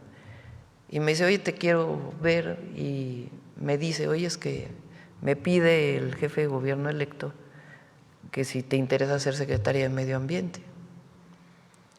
Y le dije, ay, pues no sé, déjame ver con la familia. Y ahí consulté con la familia, lo platicamos, tomé la decisión y ya fue cuando me convoca el entonces jefe de gobierno electo, Andrés Manuel López Obrador, y él veía mucho a la gente en el Sanborns de ahí de San Ángel. Y entonces ahí me dice, pues nos vemos en el Sanborns de San Ángel a tal hora. Y entonces llegué y me dijo así como cuento en el libro directo. Yo trabajaba entonces, ya era investigadora de la UNAM, y trabajaba en un grupo que había formado Mario Molina, el premio Nobel, para investigar la contaminación atmosférica en la zona metropolitana del Valle de México. Y entonces me dijo, oye, ¿tú sabes cómo bajar la contaminación? Así directo, sin nada. Me dicen que trabajas en este grupo con Mario Molina y le dije, pues creo que sí, porque pues ya había un estudio hecho. Así fue. Y de ahí pues fui secretaria de Medio Ambiente. Después me encargó la construcción del segundo piso, hicimos el Metrobús. Y el resto es historia. Y bajamos 30% el número de días de niveles altos de contaminación en la ciudad en 6 años. Por último, preguntarle, ¿qué información tiene el INEGI? Reporta hoy, Presidenta, que hubo un aumento en el empleo alrededor de 820,000 empleos en septiembre. Sí, a ver si lo pones. Es una buena noticia. Es la encuesta nacional de ocupación y empleo, incluye los datos de empleo del IMSS, digamos del empleo que se llama formal y el de la economía llamada informal, y son 820,149, y es el de los septiembres más altos, ¿no soy? Si no es que el septiembre más alto de la historia en empleo. Hablan porque el tercer trimestre tuvimos algunos problemas y ahora pues se recuperó de manera muy importante. Muchas gracias, buen día a todas y todos. Sí, funciona por el bien de todos, sí da resultados, por el bien de todos, primero los pobres. Bueno, vamos aquí ya, yo creo que cerramos, porque ahora sí me fui. Hola, Presidenta, gracias. Muy buenos días. Gaspar Vela, de Grupo Milenio. Regresando al ataque de las Fuerzas Armadas de Estados Unidos en el Océano Pacífico, preguntarle si finalmente la Secretaría de Marina logró rescatar a este sobreviviente. En la mañana no me informaron. No logró rescatar. ¿El Gobierno de México tiene conocimiento de qué nacionalidades eran los abatidos y este sobreviviente? Estamos preguntando al gobierno de Estados Unidos. Recuerden que son aguas internacionales. Y en caso de que se rescate, ¿qué procedería? ¿Se entregaría al gobierno de Estados Unidos este sobreviviente, Presidenta? Pues habría que ver en el marco de nuestra legislación y de las leyes internacionales. Ok, en otra pregunta, Presidenta, hace unos días se dio a conocer que los presidentes de Estados Unidos y China habían llegado a un acuerdo previo en materia arancelaria. Ellos tienen una reunión el día de mañana en la cumbre de la PEC allá en Corea del Sur. ¿Qué repercusión, qué impacto tendría este posible acuerdo comercial para México, Presidente? Pues es muy bueno para el mundo y para México que se llegue a un acuerdo.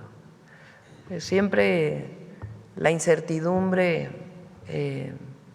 pues evita que haya inversiones, porque hablan de muchas incertidumbres, pero la principal pues es este nuevo esquema de entendimiento internacional que llegó con el presidente de los Estados Unidos.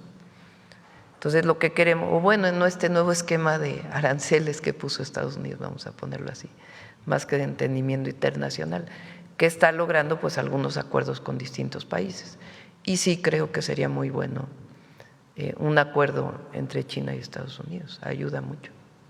¿Qué objetivos va a tener el secretario de Economía, Marcelo Ebrard, quien va a participar en esta cumbre, Presidenta? Él tiene reuniones con distintos secretarios de Economía de distintos países, se está reuniendo allá para pues fortalecer las relaciones económicas con distintos países, y en particular también tiene una reunión con el embajador Greer, que es el de, en inglés se llama USTR, que es con quien estamos trabajando principalmente ahora todos los acuerdos comerciales relacionados con los 54 barreras no arancelarias que ellos han estado planteando y también lo que nosotros hemos planteado, que es la disminución de los aranceles de autos, de lo que ellos llaman los aranceles ligados al fentanilo, que están fuera del tratado comercial, y acero y aluminio.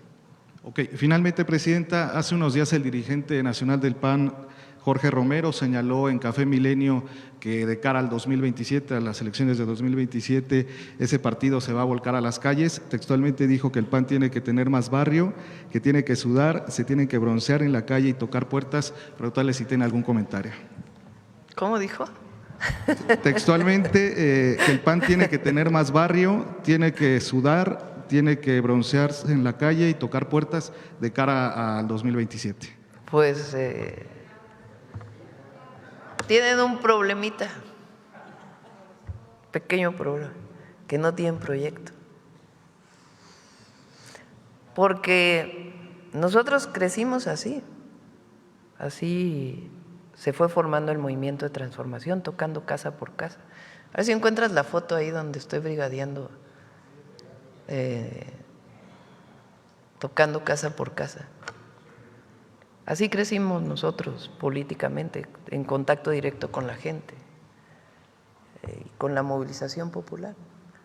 Ahora que, cuando era estudiante, aquí está, compañero de la Facultad de Ciencias, decíamos que íbamos a salonear, ¿no?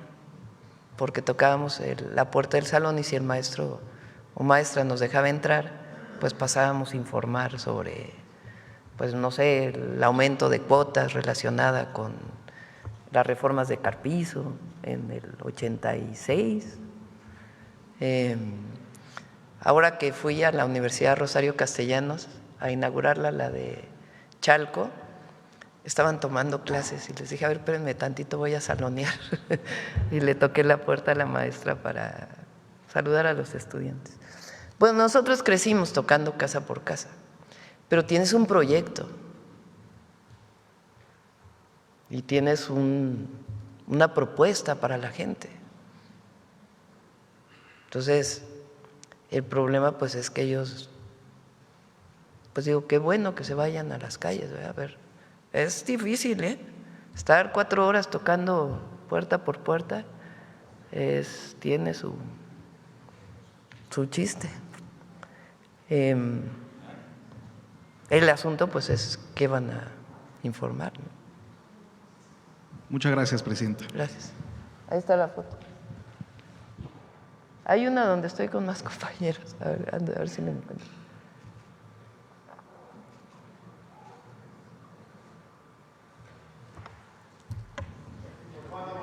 Yo creo que ya, ¿no? Cerramos.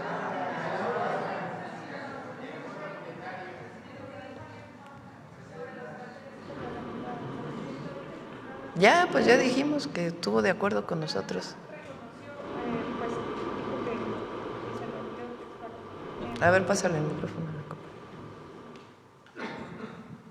Gracias, Presidenta. Buenos días. Aurora Castillejos, del Sistema Público de Radiodifusión del Estado Mexicano, Canal 14.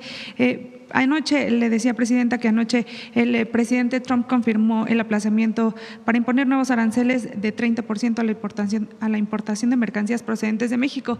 Destacar esta relación comercial, o él destacaba esta relación comercial con México y especialmente con usted. Textualmente dijo, me gusta la extensión con México porque nos está yendo muy bien. Esperemos nada más resolver ahora lo del aeropuerto.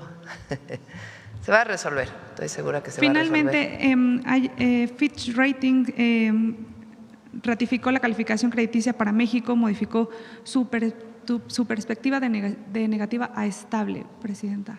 Sí, va a ir cada vez mejor. Estamos bien, nos está yendo bien dentro de las circunstancias internacionales. Es decir, a todos los países pues le ha afectado los aranceles y particularmente a México por la integración económica que se ha desarrollado entre México y los Estados Unidos. Y pues esta incertidumbre que se puede generar a partir de que pues este año pues ha habido distintos anuncios. Pero yo soy muy optimista. Este aumento en el empleo es muy importante. Vamos a cerrar con números positivos y el año que entra nos va a ir mejor todavía. Hay un buen panorama para México mundial. Sí, muy bueno, muy bueno. Gracias, presidente. Miguel. Respecto si se confirma que fue detenido. Parece que sí, en Portugal creo, y es de una ficha que había ahí, de una denuncia que puso un particular contra él hace tiempo en la Ciudad de México. Vamos.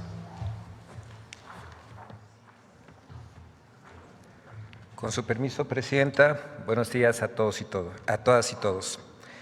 Frente a la consolidación del IMSS Bienestar, la creación del programa Salud Casa por Casa y el rescate del IMSS y del ISSSTE, medios de comunicación y comentaristas han lanzado mentiras sobre el sistema de salud pública y su universalización. Por otro lado, esta semana fuimos testigos de una campaña de desinformación en la que medios y conductores reprodujeron una mentira plasmada en una columna que no presentó ninguna evidencia o fuente informativa. Ejercen el periodismo de ficción, que es una degeneración del periodismo.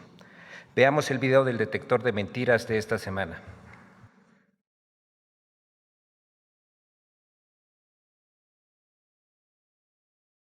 La mentira de que las credenciales del sistema de salud son para controlar la información de los ciudadanos, el falso desabasto de insumos médicos por la cancelación de un contrato y un hackeo inexistente a la SEP son algunas de las noticias falsas que el detector de mentiras localizó esta semana. 1. Morena desapareció 52,000 millones de pesos con la aprobación de la Cuenta Pública Federal 2023. Aquí en México, los morenistas y sus aliados estaban más preocupados en limpiar la escena de un delito, de un crimen, el de la desaparición de 52,000 millones de pesos, 52,000 millones de pesos, de los que nada se sabe durante el 5º año de gobierno de López Obrador. ¡Mentira! La aprobación de la Cuenta Pública 2023 en la Cámara de Diputados no anula las observaciones de la Auditoría Superior de la Federación, pues éstas siguen un proceso técnico legal independiente.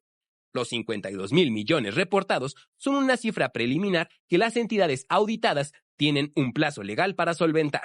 2. Mentiras sobre el sistema de salud pública. A. La credencialización del sistema de salud es para tener control total de la información de los ciudadanos. Pues esta credencialización del sistema de salud podría ser un paso más de este entramado gubernamental para tener control total de la información de los ciudadanos. ¡Mentira! El objetivo de la credencialización es universalizar los servicios de salud pública para que cualquier ciudadano reciba atención en el IMSS, ISSSTE o IMSS Bienestar. La credencial estará ligada a un expediente clínico digital compartido para agilizar la atención, evitar duplicidad de estudios y dar continuidad a los tratamientos.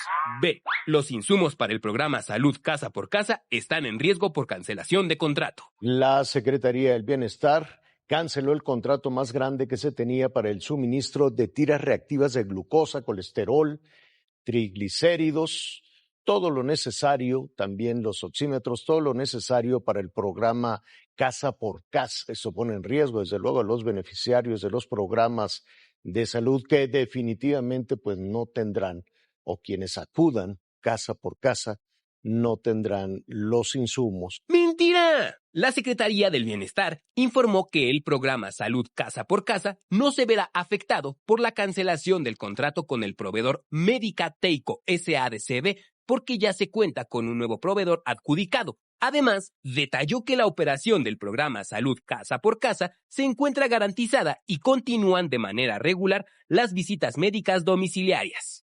C. No se asignaron recursos para el IMSS Bienestar en 2025 y el dinero de los trabajadores será utilizado para evitar su colapso.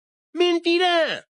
El presupuesto de egresos de la Federación para el ejercicio fiscal 2025 incluyó la asignación de 165,562,605,439 pesos para el IMSS Bienestar. El acuerdo 471/2024 del IMSS no autorizó utilizar el dinero de los trabajadores para evitar el colapso del IMSS Bienestar, sino el uso de los recursos de los excedentes del ejercicio fiscal 2024 y el reembolso de estos. D. La unidad de salud Aguacaliente del IMSS Bienestar en Guerrero está cerrada. Lo que me encontré. La unidad de salud del IMSS Bienestar Aguacaliente, aquí en Acapulco de Juárez. Yo le quiero preguntar a Zoe Robledo, ¿esto hace cuánto no lo abres? ¡Mentira! El IMSS Bienestar informó que la unidad de salud Aguacaliente en Acapulco de Juárez, Guerrero, opera con normalidad en un horario de lunes a viernes y adelantó que a partir de la semana del 20 al 26 de octubre se incorporó nuevo personal médico para que en los próximos días el servicio se extienda de lunes a domingo. 3. Omar García Harfuch fue víctima de un atentado en septiembre de 2025. Publicaba hoy Raimundo Rivapalacio que hubo un segundo atentado contra Omar. Desde junio del 2020, Omar García Harfuch no había estado en un riesgo tan alto como en víspera del grito del 15 de septiembre pasado, cuando un nuevo intento de atentado contra el secretario se frustró porque el ataque a una casa en Polanco coincide con la ausencia de Harfuch. ¡Mentira! El secretario de Seguridad y Protección Ciudadana del Gobierno de México, Omar García Harfuch, desmintió en una conferencia de prensa en la Cámara de Diputados el 27 de octubre que haya sido víctima de un atentado. No he recibido atentados. Lo que hay demasiadas alertas que son desechadas, descartadas e investigadas de manera permanente. 4. La SEP sufrió un hackeo y filtración de datos en Campeche y Puebla. ¡Mentira! La Secretaría de Educación Pública desmintió el 26 de octubre que se haya registrado alguna vulneración a sus sistemas informáticos o bases de datos de los estados de Campeche y Puebla. Informó que no se ha detectado vulneración alguna en los sistemas administrados por la SEP, ni en las plataformas utilizadas para el registro, control o gestión de información académica o de becas educativas.